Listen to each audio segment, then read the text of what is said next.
Hello दोस्तों, स्वागत करते हैं अपने study channel study with @P में।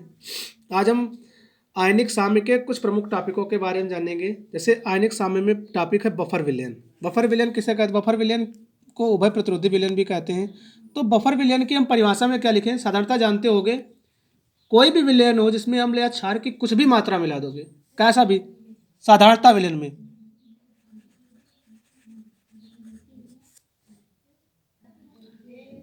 किसी भी विलयन में कोई भी विलयन हो, किसी भी विलयन में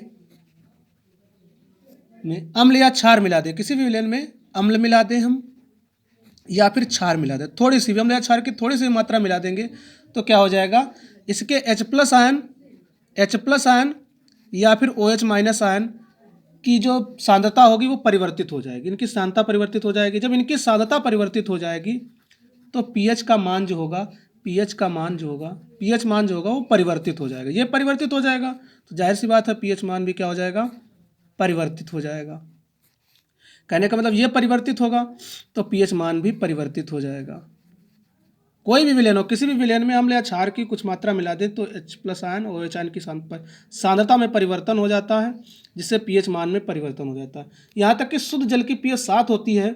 अशुद्ध जल में यदि इसको वायु में खुला भी रख दोगे तब भी या फिर इसकी पीएच बढ़ जाएगी या फिर इसकी पीएच घट जाएगी, 7 नहीं रहे, क्योंकि वायु में खुला छोड़ने पर भी अम्ल या क्षार मिल जाते हैं। इससे कार्बन डाइऑक्साइड मिल जाएगी तो इससे विलयन अम्लीय हो जाएगा। ध्यान देना, यदि हम जल को भी वायु में खुला छोड़ दे तो कार्बन डाइऑक्साइड मिल जाएगी, तब भी विलयन क्या होगा? 7 से घट जाएगा, पीएच होगी 7 से घट जाएगी।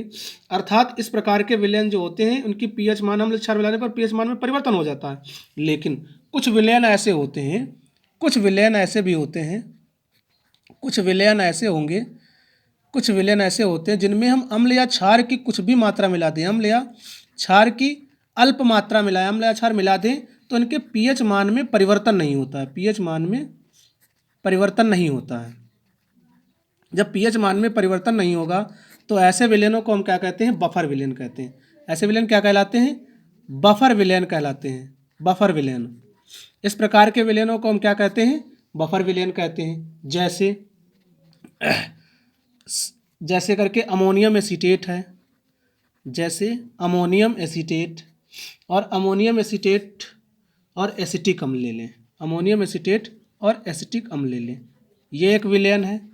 इसी प्रकार यदि हम अमोनियम एसीटेट लिया, अमोनियम एसीटेट और सोडियम एसीटेट ले लें, उसी प्रकार हम एसिटिक अम्ल और सोडियम एसीटेट ले लें, एसिटिक अम्ल और सोडियम एसीटेट ले लें, तो ये भी किस प्रकार का विलयन है? बफर विलयन है। इसी प्रकार यदि हम कोई भी और भी ले सकते हैं, जैसे अमोनियम हाइड्रोक्साइड और अमोनियम क्लोराइड ले लें, क्या ले लें? अमोनियम हाइड्रोक्साइड NH4Cl और NaOH ले लें, NH4Cl ले लें, तो ये भी क्या है? बफर विलयन है। इसी प्रकार और भी हैं, जैसे हम ये भी लिख सकते हैं एसिटिक अम्ल है या सोडियम एसीटेट है, वो अमोनियम एसीटेट है और अमोनियम हाइड्रोक्साइड है। तो ये कैसे विलयन है? बफर विलयन के एग्जाम्पल हैं। अब पढ़ते हैं बफर विलयन कितने प्रकार के होते हैं, इनके प्रकार पढ़ते हैं। बफर विलयन के प्रकार, तो बफर विलयन जो होते हैं वो वैसे 2 प्रकार के होते हैं। कितने प्रकार के होते हैं? 2 प्रकार के। बफर विलयन कितने प्रकार के होते हैं? 2 प्रकार के। कौन कौन से? सरल बफर विलयन और मिश्रित बफर विलयन। कौन कौन से? नंबर 1 सरल बफर विलयन और नंबर 2 मिश्रित बफर विलयन। सरल बफर विलयन और नंबर 2 मिश्रित बफर विलयन। बफर विलयन जो होते हैं वो 2 प्रकार के होते हैं, सरल बफर विलयन और मिश्रित बफर विलयन। और जो मिश्रित बफर विलयन भी होते हैं ये भी 2 प्रकार के होते हैं। वैसे ये 2 प्रकार के होते हैं, एक होता है अम्लीय बफर और दूसरा होता है क्षारीय बफर। अम्लीय बफर, क्षारीय बफर। तो बफर विलयन, मिश्रित बफर भी कितने प्रकार के होते हैं? 2 प्रकार के होते हैं। सरल बफर विलयन कौन से होते हैं? ध्यान देना, सरल बफर कौन से होते हैं? दुर्बल अम्ल व दुर्बल क्षार के लवण, दुर्बल अम्ल तथा दुर्बल क्षारक से बने लवण का जलीय विलयन क्या कहलाता है? सरल बफर कहलाता है। जो सरल बफर विलयन होते हैं उनकी परिभाषा लिखना हो तो दुर्बल अम्ल, ध्यान देना, दुर्बल अम्ल हो, दुर्बल अम्ल प्लस दुर्बल क्षार, दुर्बल अम्ल हो और दुर्बल क्षारक से के से बने लवण का विलयन, दुर्बल अम्ल और दुर्बल क्षारक के लवण का जलीय विलयन, इन दोनों के लवण का जलीय विलयन, दुर्बल अम्ल और दुर्बल क्षार के लवण का के लवण का जलीय विलयन क्या कहलाता है? कहलाता है सरल बफर विलयन। जैसे उदाहरण के रूप में एग्जाम्पल लिख लिया जाए इसका, जैसे जैसे के तौर पे इसका एग्जाम्पल क्या लिख सकते हैं? जैसे ammonium acetate, ammonium acetate CH3COO NH3, तो ये क्या है? सरल बफर है। उसी प्रकार अम्लीय बफर की परिभाषा लिखें। अम्लीय बफर कौन कौन से होते हैं? अम्लीय बफर की परिभाषा लिखें तो क्या लिख सकते हैं? किसी दुर्बल अम्ल तथा उसके लवण तथा उसके किसी लवण के साथ बने बफर विलयन को क्या कहते हैं? अम्लीय बफर। कहने का मतलब कोई दुर्बल अम्ल हो, दुर्बल अम्ल हो, दुर्बल अम्ल प्लस उसी का उसके ही किसी भी लवण का, उसके किसी भी लवण का दुर्बल अम्ल और उसके किसी लवण का, किसके किसी लवण का विलयन जो होता है, लवण का जो विलयन होता है या संयुग्मी क्षारक कह ले जाए, उसका जो लवण होगा वो क्या होगा? संयुग्मी क्षारक। क्या होगा? संयुग्मी क्षारक का जो लवण का मिश्रण बनेगा, क्षारक जो होगा उसका जो मिश्रण बनेगा, उसका जो मिश्रण बनेगा वो क्या कहलाएगा? बफर विलयन, अम्लीय बफर कहलाएगा। परिभाषा अम्लीय बफर की क्या? दुर्बल अम्ल, उसके किसी लवण का विलयन या उसके संयुग्मी क्षारक के लवण का जो विलयन होगा, लवण का जो विलयन होगा, जलीय विलयन होगा, वो क्या कहलाएगा? अम्लीय बफर कहलाएगा। जैसे सोडियम एसीटेट और एसिटिक अम्ल, जैसे सोडियम एसीटेट को लिख लिया जाए और एसिटिक अम्ल को लिख लिया जाए। ऐसे ही अमोनियम एसीटेट को लिख लिया जाए, अमोनियम एसीटेट को लिख लिया जाए, एसिटिक अम्ल को लिख लिया जाए। तो ये कैसे विलयन है? ये अम्लीय बफर विलयन है। अब बात करते हैं क्षारीय बफर विलयन की। क्षारीय बफर विलयन कौन से होते हैं? तो क्षारीय बफर विलयन किसी दुर्बल क्षार या उसके लवण या उसके संयुग्मी अम्ल का विलयन, दुर्बल अम्ल हो, दुर्बल क्षार हो, इसमें क्या होगा?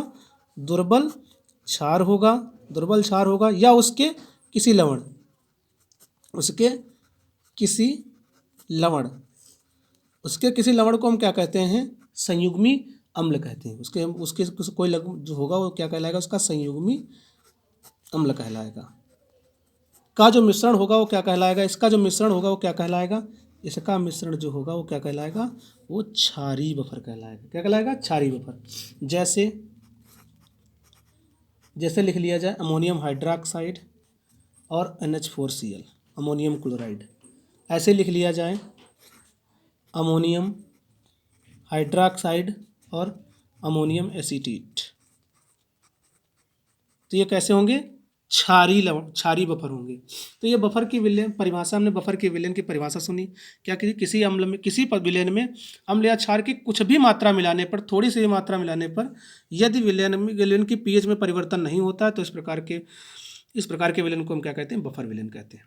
बफर विलयन दो प्रकार के होते हैं, सरल बफर और मिश्रित बफर। सरल बफर दुर्बल अम्ल दुर्बल क्षारक के जलीय लवण का जलीय विलयन होगा, और मिश्रित बफर दो प्रकार के होते हैं, अम्लीय बफर, क्षारीय बफर। अम्लीय बफर होगा तो दुर्बल अम्ल उसके लवण का संयुग्मी, उसके लवण का विलयन या उसके लवण जो होगा वो संयुग्मी क्षारक होगा, उसका जो विलयन होगा वो मिश्रित अम्लीय बफर होगा। क्षारीय बफर दुर्बल क्षार या उसके किसी लवण का विलयन, जिसे हम संयुग्मी अम्ल भी कहेंगे, क्या कहलाएगा? क्षारीय बफर कहलाएगा। और यहाँ पर ध्यान रखना, किसी भी विलयन की अम्लीय प्रकृति को अम्लता तथा क्षारीय प्रकृति क्षारकता कहना अलग चीज है। अम्लीय प्रकृति और अम्लता, क्षारीय प्रकृति और क्षारकता अलग अलग चीजें हैं, ये एक चीज नहीं है, ध्यान रखना। जैसे हम कह दें अम्लीय प्रकृति और अम्लता, समझना, अम्लीय प्रकृति लिखा हो, अम्लीय प्रकृति कहे या दोस्तों तथा ये कहे अम्लता, तो ये दोनों चीजें जो हैं वो अलग अलग हैं। अम्लीय प्रकृति और अम्लता दो चीजें अलग अलग हैं। क्षारीय प्रकृति और क्षारीयता भी दो अलग अलग चीजें हैं। क्षारीय प्रकृति और क्षारीयता दो अलग अलग चीजें। जैसे कह दिया जाए HCl क्या है? अम्ल है। HCl क्या है? अम्ल है। लेकिन इसकी क्षारकता क्या होगी? इसकी क्षारकता जो होगी वो 1 होगी। क्षारकता को हम भास्मिकता कहते हैं। क्षारकता कैसे निकाली जाती है? H+ परमाणुओं की संख्या, विस्थापनीय H+ परमाणुओं की संख्या क्या कहलाती है? उसकी क्षारकता कहलाती है।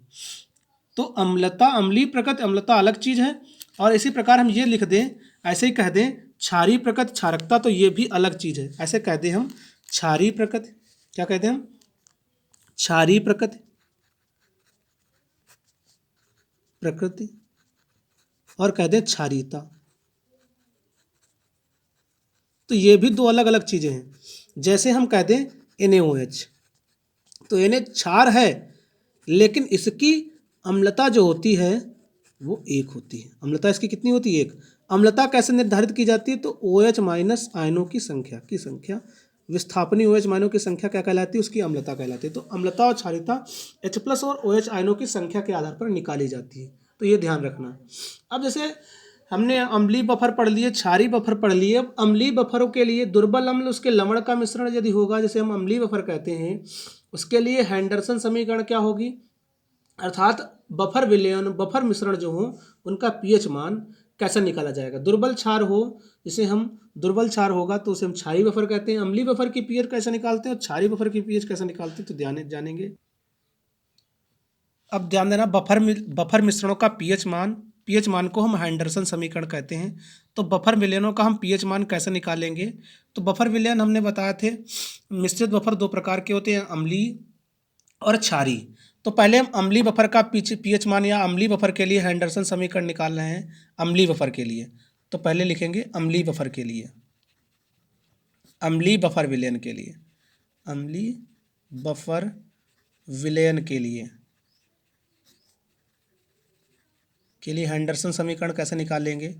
अम्लीय बफर विलयन के लिए हैंडरसन समीकरण कैसे निकालेंगे? तो ध्यान रखना, अम्लीय बफर जैसे कोई एसिटिक अम्ल, सोडियम एसीटेट, हम अम्लीय बफर ले लें। जैसे एसिटिक अम्ल ले लिया हमने और सोडियम एसीटेट ले लिया, ये कोई अम्लीय बफर है। तो पहले इनका वियोजन करेंगे। तो इसका वियोजन करेंगे, लिख लेना, पहले मान लेना, माना, पहले क्या करेंगे, लिखेंगे माना एक अम्लीय बफर है, एक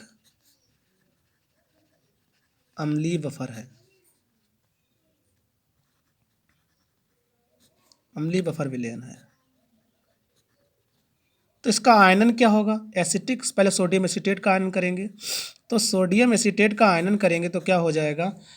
तो यहाँ ध्यान रखना, एसीटेट मूलक अलग हो जाएगा और Na+ मूलक अलग हो जाएगा, ये एक मूलक हो जाएगा। ऐसे एसिटिक अम्ल का हम आयनन करें, एसिटिक अम्ल का आयनन करें तब क्या होगा? इसमें भी वही होगा, एसीटेट मूलक अलग हो जाएगा, H+ अलग हो जाएगा। अब अच्छा, यहाँ से द्रव्यानुपाती, इस वाले समीकरण पर द्रव्यानुपाती क्रिया का नियम लगा लेना। द्रव्यानुपाती क्रिया का नियम, द्रव्यानुपाती क्रिया का नियम, द्रव्यानुपाती क्रिया का नियम जब लगाएंगे तो होगा क्या? यहाँ से Ka का मान निकाल लेंगे। Ka बराबर में क्या हो जाएगा? ये वाले ऊपर रहते हैं CH3 COO- इंटू में H+ अपान में क्या हो जाएगा? ये वाला नीचे आ जाएगा CH3 COOH। यहाँ से हम H+ की सांद्रता निकालें तो इसकी तिरछी गुणा हो जाएगी, ये भाग में आ जाएगा, अर्थात H+ आयनों की सांद्रता निकालें, इसकी गुणा हो जाएगी तो Ka इंटू में CH3 COOH, ये नीचे आ जाएगा इधर CH3 COO-। अब ध्यान रखना, ये जो है अम्ल है और ये क्या है? लवण है। ये क्या है? अम्ल है, ये लवण से है, क्योंकि सोडियम एसीटेट एक लवण है, तो ये लवण से आया है। और ये किससे है? ये अम्ल है। तो लिख लेंगे H+ बराबर में Ka इंटू में ऊपर है अम्ल और नीचे क्या है? लवण है। अब ध्यान रखना, ये तो इक्वेशन बन गई। अब लिख लेंगे सभी तरफ माइनस का लॉग लेने पर। अब क्या लिखेंगे? माइनस का लॉग लेने पर लिखेंगे, माइनस लॉग लेने पर, माइनस लॉग लेंगे तो होगा क्या? माइनस का लॉग H+ हो जाएगा, यहाँ पर 10 लगा रहता है, और यहाँ पर करेंगे तो क्या हो जाएगा? माइनस का लॉग Ka इंटू में अम्ल बटे में लवण, ये हो जाएगा। अब ध्यान देना, यहाँ पर सूत्र होता है जैसे log m, ऐसे लिखा हो log m इंटू में n, ऐसे लिखा हो, तो इसका मतलब क्या होता है? log m plus log m, गुणे में log m प्लस n का होता है फॉर्मूला। तो इसको खोलना है इसी बेस पर। और यहाँ पर यदि भाग में होता ऐसे लिखा होता log m अपान में n, तो इसका मतलब हो गया log m माइनस का log n। तो यही फार्मूला खोल लेंगे इस पर, माइनस का log h प्लस माइनस का log के ए, और क्या हो जाएगा प्लस log अम्ल बटे में लवण, ये लिख लेंगे, ये हो जाएगा। फिर जानते हो log लेने पर pH, जैसे log यहाँ पर लिखा जाता है, ये भी जानते हो, pH वैल्यू निकालते हैं तो जानते हो pH का मान किसके बराबर में होता है, pH बराबर में क्या होता है माइनस का log H प्लस, ऐसे होता है नहीं होता, ऐसे pKa के मान किसका बराबर हो जाएगा माइनस का log Ka हो जाएगा, यही होगा। तो लिख लेना, यहाँ पर जो मान है उसको वैसे लिख लेना। तो ये वाला मान pH के बराबर हो जाएगा, pH बराबर में माइनस का ये किसके बराबर में हो जाएगा pKa के बराबर हो जाएगा, प्लस log, इसको चेंज कर लेना, यहाँ पर आ जाएगा। ध्यान देना यहाँ पर जब चेंज करेंगे तो यहाँ पर अम्ल बटे लवण करके दे रखा है मान, अम्ल बटे लवण करके दे रखा है मान तो यहाँ पर माइनस की वैल्यू आएगी। तो इस वैल्यू को हम ध्यान देना, यहाँ पर माइनस की वैल्यू आएगी क्योंकि यहाँ पर माइनस का log था, यहाँ पर माइनस की ही वैल्यू आएगी। तो माइनस को हम प्लस बनाने के लिए ध्यान देना, ये माइनस की वैल्यू आएगी, माइनस लगेगा तो माइनस की वैल्यू आएगी। इसको हम प्लस में बदलने के लिए तो इसको हम चेंज कर लेना, लवण बटे अम्ल लिख लेना। तो ये हमारी क्या आ जाएगी, कोई भी अम्लीय मिश्रण होगा, उसके लिए हमारी ये क्या आ जाएगी हैंडरसन समीकरण आ जाएगी। अम्लीय मिश्रण होगा उसकी ये हैंडरसन समीकरण आ जाएगी। ऐसे ही क्षारीय मिश्रण की हम कैसे निकालेंगे, कोई क्षारीय मिश्रण लिखा हो, जैसे कोई क्षारीय मिश्रण हो उसकी हम कैसे हैंडरसन समीकरण निकालेंगे। जैसे हम कोई क्षारीय बफर ले लें, अब तो अम्लीय की निकाल ली है, जैसे कोई क्षारीय बफर हो, क्षारीय बफर की कैसे निकालेंगे, सेम प्रोसेस रहेगा। क्षारीय बफर के लिए कैसे निकालेंगे हैंडरसन समीकरण, तो मान लेना कोई क्षारीय बफर NH4OH और NH4Cl है। मान लेना कोई क्षारीय बफर क्या है NH4Cl है, NH4Cl और NH4OH है, ये कोई क्षारीय बफर है। वैसे ही वियोजन करेंगे इसका भी, तो NH4Cl का वियोजन करेंगे तो क्या हो जाएगा NH4 प्लस हो जाएगा प्लस Cl माइनस हो जाएगा। ऐसे NH4OH का क्या हो जाएगा वियोजन, इसका भी वियोजन क्या हो जाएगा NH4 प्लस हो जाएगा और OH माइनस का हो जाएगा, ये वियोजन हो जाएगा। अब जिसमें OH वाला मान दे रखा है, समझना, जिसमें OH वाला मान दे रखा है, ये इसमें OH दे रखा है, तो इसके लिए निकाल लेंगे द्रव्यानुपाती क्रिया का नियम लगा लेंगे इस पर, इस वाले पर द्रव्यानुपाती क्रिया के नियम से, द्रव्यानुपाती क्रिया के नियम से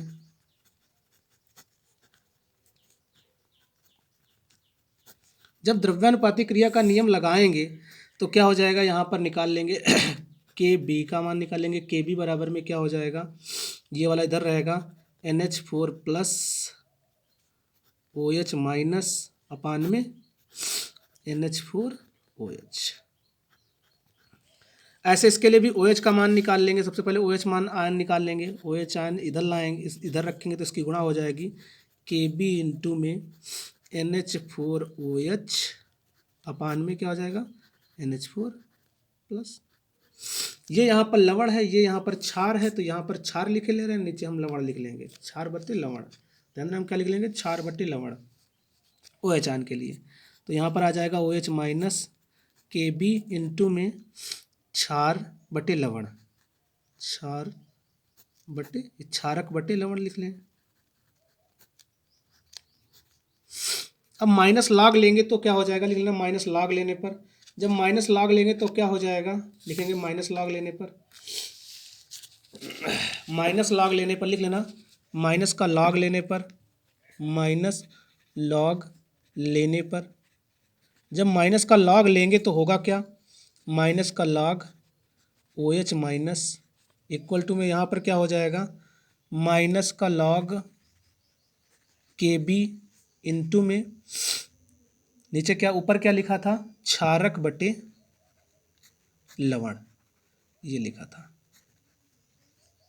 इसमें भी वही सूत्र लग जाएगा। तो माइनस का log OH माइनस हो जाएगा, माइनस का log KB हो जाएगा, माइनस का log यहाँ पर हो जाएगा क्षारक बटे लवण हो जाएगा। ये हो जाएगा POH के बराबर, इसकी वैल्यू POH के बराबर हो जाएगी, इसके PKB के बराबर इसकी वैल्यू हो जाएगी। ये माइनस का इसको बदल लेना तो प्लस में कर लेना लॉग, अब इसको ऊपर नीचे इसको भी चेंज कर लेना, लवण बटे क्षारक हो जाएगा।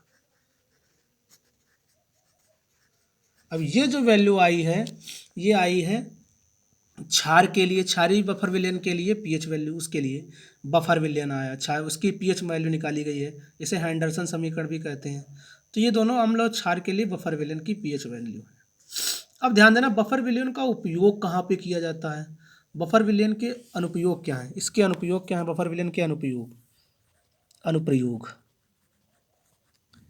तो बफर विलयन का पहला अनुप्रयोग, अग्न्याशय रस में बफर विलयन, पेट की पाचन क्रिया में पीएच जो रहती है, पेट में पाचन क्रिया लगभग 1 से 2 पीएच पर होती है। अग्न्याशय में बफर विलयनों से ही अग्न्याशय रस में निहित जो रस होते हैं उससे पाचन क्रिया जो होती है उसकी पीएच 1 से 2 रहती है। सबसे पहले अग्न्याशय रस में,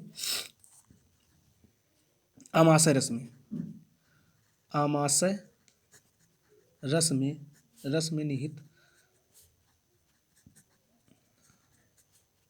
बफर की पीएच रहेगी 1 से 2 के बीच। ऐसे ही रक्त में उपस्थित कार्बोनेट और बाइकार्बोनेट के कारण रक्त की पीएच से बनी रहती है। रक्त में कार्बोनेट भी होता है, बाइकार्बोनेट भी होता है, कार्बोनेट भी होता है, बाइकार्बोनेट, लेकिन इन्हीं के कारण बफर विलयन के कारण ही इनकी पीएच, रक्त की जो पीएच रहती है वो 7.4 बनी रहती है। इसकी पीएच कितनी बनी रहती है, 7.4 रक्त की पीएच। ऐसे तीसरा इसका अनुप्रयोग कहाँ पे किया जाता है, गुणात्मक विश्लेषण में इसका उपयोग किया जाता है। किस में उपयोग किया जाता है, गुणात्मक विश्लेषण में, गुणात्मक विश्लेषण में इसका उपयोग किया जाता है। ऐसे और खाद्य पदार्थों के अनुरक्षण में, परिरक्षण में इसका उपयोग किया था। किसके उपयोग में किया था, खाद्य पदार्थों के परिरक्षण में इसका उपयोग किया जाता है। ये इसके अनुप्रयोग हैं, बफर विलयन के अनुप्रयोग हैं। उसके बाद में तो बफर विलयन के अनुप्रयोग हो गए। ऐसे ही और भी जैसे दे रखे हैं, ध्यान रखना, जैसे हम क्षार की परिभाषा पढ़े, इसमें क्षार विलयन, क्षार भी है, हम क्षार की परिभाषा पढ़े, क्षार किसे कहते हैं, तो ध्यान रखना क्षार किसे कहेंगे, तो अम्ल और क्षार की भी परिभाषा है। तो क्षार से पहले हम लवण के बारे में जान लें, क्षार से पहले हम लवण पढ़े ले रहे हैं, लवण क्या है। अब देखेंगे लवण किसे कहते हैं, लवण को इंग्लिश में हम साल्ट कहते हैं। क्या कहते हैं, साल्ट या साल्ट्स, इनके प्रकार पढ़ेंगे। तो लवण क्या होता है, किसी अम्ल या क्षारक की अभिक्रिया से प्राप्त यौगिक को हम क्या कहते हैं, लवण कहते हैं। कोई अम्ल हो और कोई क्षार हो, अम्ल और क्षारक की क्रिया से प्राप्त यौगिक होगा, उसे हम क्या कहेंगे, यौगिक बनेगा, और क्या होगा, जल बनेगा। तो जो यौगिक प्राप्त होगा उसे हम क्या कहेंगे, लवण कहते हैं। उसे क्या कहते हैं, हम लवण कहते हैं। उस यौगिक को हम क्या कहते हैं, लवण कहते हैं, साल्ट कहते हैं। अम्ल और क्षारक की अभिक्रिया से बने यौगिक को, प्राप्त यौगिक को हम क्या कहते हैं, लवण कहते हैं। या फिर अम्लीय और भास्मिक दोनों प्रकार के मूलकों से बने यौगिक क्या कहलाते हैं, लवण कहते हैं। ऐसे परिभाषा लिख सकते हैं, अम्लीय और भास्मिक दोनों प्रकार के मूलकों से बने यौगिक को हम क्या कहते हैं, लवण कहते हैं। ऐसे ही परिभाषा हम लिख सकते हैं, ध्यान रखना है ये शब्द। अब बात करेंगे लवणों का वर्गीकरण, क्लासिफिकेशन ऑफ साल्ट, लवण का वर्गीकरण, इनका वर्गीकरण करेंगे। तो ध्यान रखना, लवण जो होते हैं मुख्यतः 4 प्रकार के होते हैं। लवण कितने प्रकार के होते हैं, 4 प्रकार के। कौन कौन से, एक तो होता है सरल लवण, एक तो कौन सा होता है, सरल लवण। दूसरा होता है द्विक लवण, दूसरा क्या होता है, द्विक लवण। तीसरा होता है संकर लवण, और चौथा होता है मिश्रित लवण। लवण कितने प्रकार के होते हैं, 4 प्रकार के। सरल लवण भी होते हैं 3 प्रकार के, सरल लवण भी होते हैं कितने प्रकार के, 3 प्रकार के। 3 प्रकार के कौन कौन से, नंबर 1 सामान्य लवण, नंबर 1 कौन सा लवण, सामान्य लवण। नंबर 2 होता है अम्लीय लवण, नंबर 3 होता है क्षारीय लवण। सरल लवण भी कितने प्रकार के होते हैं? 3 प्रकार के, अम्लीय लवण, सामान्य लवण, अम्लीय लवण और क्षारीय लवण। तो हम सबसे पहले परिभाषा पढ़ते हैं, सबसे पहले परिभाषा सामान्य लवण की पढ़ते हैं। सामान्य लवण क्या होते हैं? तो किसी अम्ल के सभी विस्थापनीय हाइड्रोजनों को, किसी अम्ल के सभी विस्थापनीय हाइड्रोजन परमाणुओं को धातु परमाणु से विस्थापित करके, समझना परिभाषा में क्या लिखना है, किसी अम्ल के सभी विस्थापनीय हाइड्रोजन परमाणुओं को, सभी विस्थापनीय हाइड्रोजन परमाणुओं को धातु परमाणुओं से विस्थापित करके बने, धातु परमाणुओं से विस्थापित करके बने लवण को हम क्या कहते हैं? सामान्य लवण कहते हैं। परिभाषा हमने क्या बताया है? किसी भी प्रकार के अम्ल के सभी विस्थापनीय हाइड्रोजन परमाणुओं को धातु परमाणुओं से विस्थापित करके बने लवण को हम क्या कहते हैं? सामान्य लवण कहते हैं। इस प्रकार के लवण अम्लीय, क्षारीय, उदासीन होते हैं। जैसे लिखा जाए NaCl। सामान्य लवण में कौन कौन से? जैसे NaCl है, KNO3 है, पोटेशियम नाइट्रेट है, और K2SO4 है, CuSO4 है, FeCl3 है। तो ये हमारे क्या कहलाते हैं? सामान्य लवण कहलाते हैं। उसके बाद में अम्लीय लवण की परिभाषा क्या लिखते हैं? अम्लीय लवण कौन से होते हैं? तो किसी कार्बनिक या अकार्बनिक अम्ल के विस्थापनीय हाइड्रोजन परमाणुओं के, किसी कार्बनिक या अकार्बनिक अम्ल के विस्थापनीय हाइड्रोजन परमाणुओं के आंशिक विस्थापन के द्वारा बने लवण को हाइड्रोजन परमाणुओं के विस्थापनीय हाइड्रोजन परमाणुओं के आंशिक विस्थापन से बने लवण को क्या कहते हैं? अम्लीय लवण कहते हैं। अर्थात वे लवण जिनमें कम से कम एक विस्थापनीय हाइड्रोजन होती है अम्लीय लवण कहलाते हैं। अम्लीय लवण की जिनमें कम से कम एक विस्थापनीय हाइड्रोजन होगी वो क्या कहलाएंगे? अम्लीय लवण। जैसे NaHSO4, sodium bisulphate, sodium bicarbonate, NaCO3, NaH2PO4, ये हमारे क्या है? अम्लीय लवण है, अम्लीय लवण है। ऐसे क्षारीय लवण कौन से हैं? क्षारीय लवण कौन से हैं? जिस लवण के अणु में एक से अधिक OH मूलक उपस्थित होते हैं, विस्थापनीय, एक से अधिक OH मूलक स्थापनीय उपस्थित होते हैं, OH मूलक उपस्थित होते हैं, क्या कहलाते हैं? क्षारीय लवण कहलाते हैं। अर्थात किसी लवण के अणु में एक या एक से अधिक विस्थापनीय OH मूलक होते हैं, उन्हें क्षारीय लवण कहते हैं। ये क्षारीय लवण जो होते हैं क्षार के आंशिक उदासीनीकरण क्रिया से, ये क्षार के आंशिक उदासीनीकरण क्रिया से प्राप्त किए जाते हैं। जैसे ZnOH का होल ट्वाइज, जैसे NOH का होल ट्वाइज नहीं, Cl, जैसे MgOH Cl, जैसे PbOH NO3। तो ये हमारे क्या है? FeCl, ऐसे भी लिख सकते हैं, ये भी लिख सकते हैं, FeOH का होल ट्वाइज Cl। तो ये हमारे क्या कहलाएंगे? क्षारीय लवण कहलाएंगे। उसके बाद में है द्विक लवण। उसके बाद कौन सी परिभाषा है? द्विक लवण। तो द्विक लवण की परिभाषा में क्या लिखते हैं? वे लवण, या ऐसे कह सकते हो, दो सरल लवणों को उनके अणुभार के अनुपात में मिलाकर ठंडा करने पर एक ही प्रकार के क्रिस्टल को द्विक लवण कहते हैं। ये एक प्रकार के योगात्मक यौगिक होते हैं। अर्थात द्विक लवण में ये परिभाषा लिख सकते हैं, वे लवण जो इनका ठोस अवस्था में अस्तित्व होता है, विलयन अवस्था में नहीं, क्या कहलाते हैं? द्विक लवण। द्विक लवण की परिभाषा में क्या लिखना है? वे लवण जिनका केवल ठोस अवस्था में अस्तित्व होता है, मतलब ठोस अवस्था में तो होते हैं लेकिन विलयन अवस्था या जलीय अवस्था में नहीं, विलयन जलीय अवस्था में नहीं, ठोस अवस्था में तो अस्तित्व होता है लेकिन विलयन अवस्था में अस्तित्व नहीं होता, क्या कहलाते हैं? द्विक लवण कहलाते हैं। जैसे पोटास एलम है, मोहर लवण है आदि। फिटकरी है, पोटास एलम है, मोहर लवण है आदि। पोटास एलम का सूत्र लिखा जाए तो इसका सूत्र क्या होता है? पोटास एलम का तो K2SO4 डॉट Al2SO4 का होल थ्राइस डॉट 24H2। ये है पोटास एलम का। मोहर लवण का मोहर एलम का क्या हो जाएगा? FeSO4 dot ammonium NH4 2SO4 dot में 6H2। ये क्या हो जाएगा? मोहर लवण का हो जाएगा। जैसे मोहर लवण होता है ऐसे ही मोहर लवण का हो जाएगा। मोहर लवण को हम क्या कहते हैं? Ferrous ammonium sulphate. संकर लवण किसे कहते हैं? संकर लवण की परिभाषा में क्या लिखेंगे? वे लवण जिनका ठोस अवस्था में भी अस्तित्व होगा और विलयन अवस्था में भी अस्तित्व होगा। मतलब वे लवण जिनका ठोस अवस्था में भी अस्तित्व होता है, विलयन अवस्था में भी अस्तित्व होता है, क्या कहलाते हैं? संकर लवण कहलाते हैं, कॉम्प्लेक्स साल्ट कहलाते हैं। जैसे K4FeCN6, जैसे लिखा जाए K4FeCN6, ये लिख दिया जाए, या ऐसे लिख दिया जाए NaAgCN2, ये लिख दिया जाए। तो ये कैसे हैं? इनका ठोस अवस्था में भी अस्तित्व है और विलयन अवस्था में भी अस्तित्व है। अब उसके बाद में पढ़ते हैं मिश्रित लवण। मिश्रित लवण कौन से होते हैं? वे लवण जिसमें एक से अधिक अम्ल और एक से अधिक क्षारीय मूलक पाए जाते हैं। वे लवण जिनमें एक से अधिक अम्ल और एक से अधिक क्षारीय मूलक पाए जाते हैं क्या कहलाते हैं? मिश्रित लवण कहलाते हैं। मिश्रित लवण के एग्जाम्पल कौन कौन से?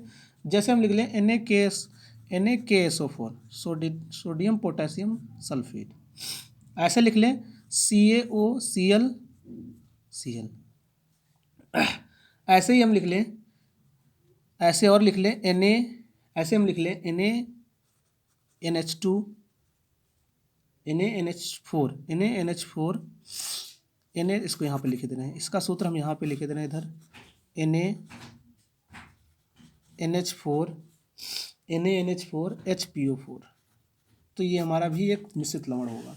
तो ये मिश्रित लवणों के प्रकार, उनकी परिभाषाएं थी, तो ये ध्यान रखना है। ऐसे ही अम्ल क्षार के भी हैं, और लवण का जल अपघटन क्या होता है, तो ये आगे वीडियो में जानेंगे।